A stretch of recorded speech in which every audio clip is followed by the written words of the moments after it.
Not today. Wow, you're awfully quiet today.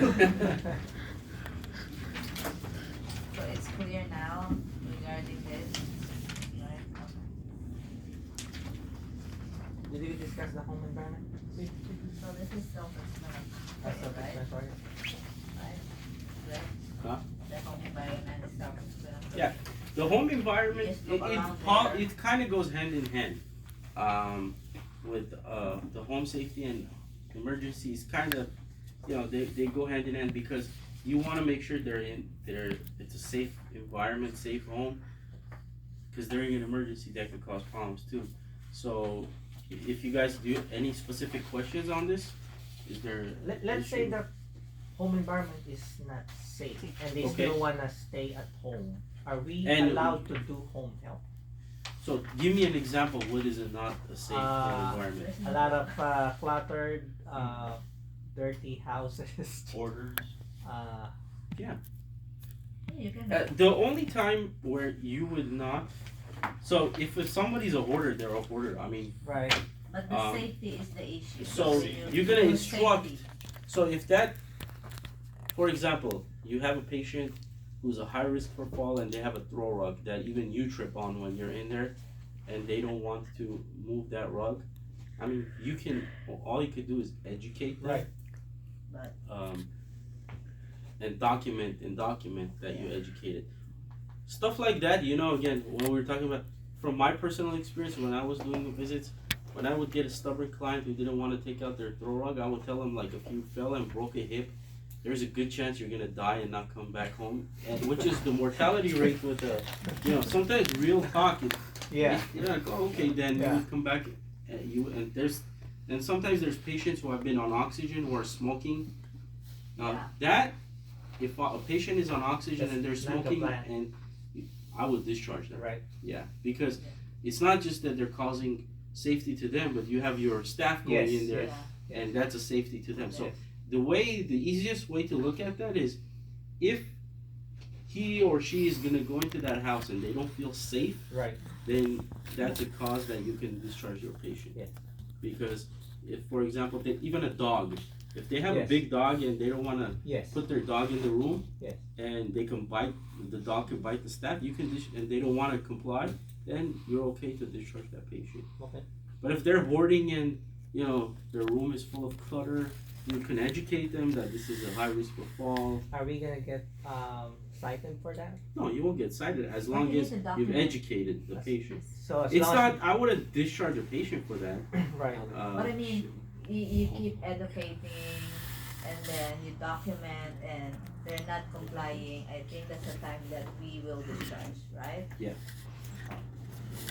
Again, you cannot just discharge right away, but No. you need to educate them. well, if you have a patient who's smoking, you have to educate. The next time you come, they're smoking again. I mean, how many times do you want to go inside, do a visit with the, it's explosive, so that's a risk for the staff. So number one thing is staff safety. So if it affects your staff safety and you go into, even if it's a bad neighborhood, somebody doesn't want to do the visit, you can't force them to go into a bad neighborhood. I mean, I've done visits where I got to look behind my shoulder, like somebody's gonna pop out of the room, and I know, right? And you don't want to be put in that situation. So when it comes to situations like that, you can discharge it.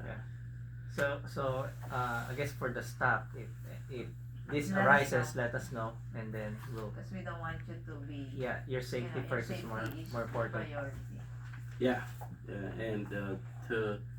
and no agency, and they cannot give you trouble for that. If you feel like your safety is in jeopardy, then you could do visit. What I've seen people do is they do double visits. Like if it's in a bad area, they'll send a nurse and an aide or somebody with them, just that they're somebody else is with you. And if it's even then you feel you don't want to go into that, then you just let the agency know. And I mean, send 3 to 4 people. Or send the gang in there. The DON. I've even worked with the agency where it was in a really bad area. They had basically they were, the patient really needed the care, but it was in like this drug dealing. So they had talked to the local police department, and every time she was gonna go out to do a visit, the police officer would do a joint, would go out with her. I don't know how the agency pulled it off, but you know they did it.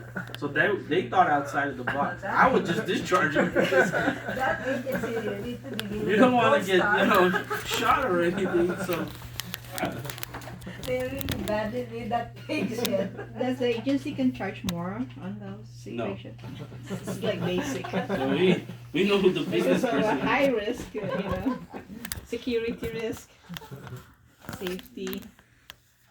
So first, I'm just gonna go over our specific plan, the specific areas, real quick that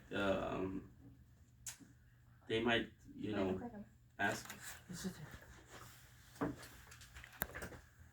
There will be any questions until I pull this up.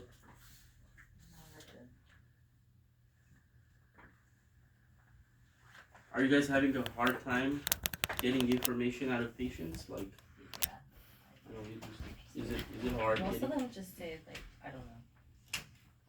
Yeah. No, it is reality, it is No, the reality of it. I know it's easy to sit here and say, you gotta get this, you gotta get that. I've been there. So from my experience, it's always just giving them real world experience. Like, and again, some of the patients are just gonna be like, I don't know. And sometimes it's just coming back to it, just talking about it a few times and usually try to get their caregivers involved too in the situation. Sometimes the patients are just tired and grumpy, they don't want to talk to you, and So if that's the case, what we're going to put? That's not one answer. but when you go out to with the surveyor, they'll answer. That's not what the thing. I guess And this isn't just about the survey, this is about Anything.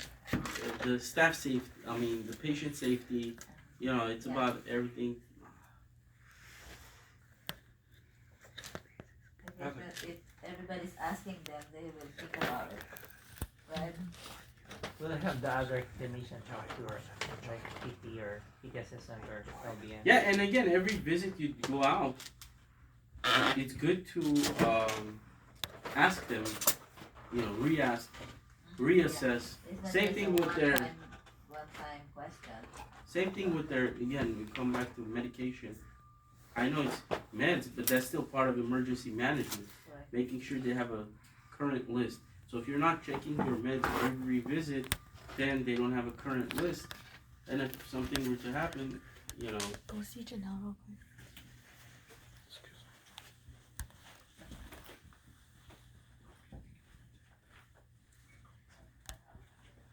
So for our agency's plan, if there was a earthquake or where we had to activate the emergency plan, the CEO is the one who's going to be activating the plan. So if you want to take those, these are some of I'm just going to give you the bullet points. It's a long plan, just to know the important parts. The CEO is the one who's going to be activating the plan. And the administrator is the one who's going to implement. Sometimes the CEO, are you the CEO and then administrator? So it would be Jed who would be activating the plan. And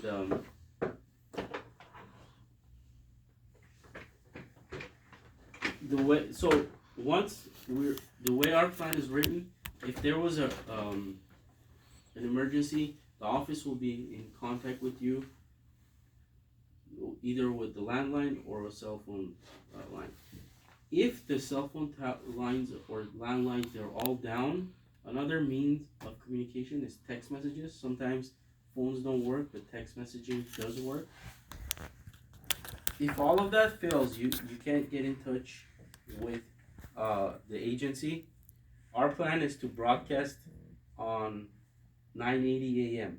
So just to know that radio station, 9:80 a.m. And this is like, a severe incident where no phones are working, no communication is up there.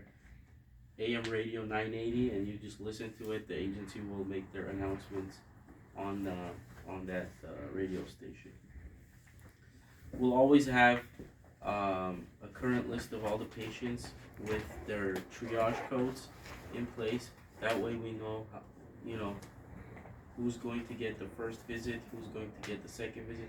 Sometimes the patients are good, they're with their family, they don't need any visits during the disaster. So if there is a prolonged disaster, we can even transfer our patients out to hospitals and different areas where we would talk with them. The patient's family, we arrange transfer to a hospital. If you have a patient, again, you guys don't really have any of those vent patients that really need help with transportation, but it's good to know the plan.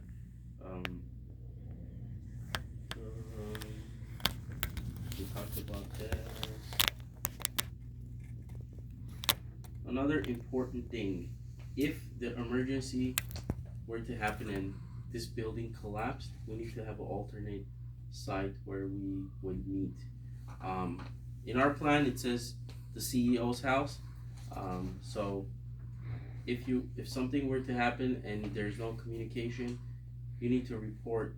The first place you would report to is the office, but if the office is not accessible, then the second place, well, as of now, it's the CEO's house.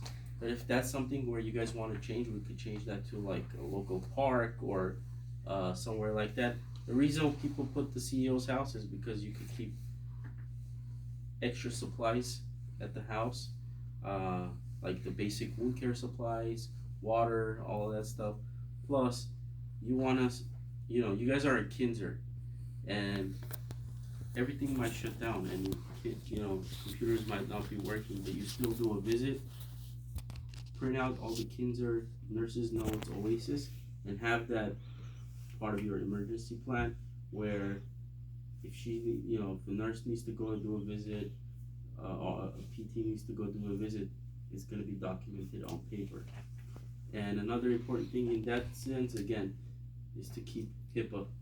So it's, if the patient, you're doing charting on paper, make sure everything is covered in the trunk. Like some places where there's, you don't get flooded down here, do you? There's no really flood, okay.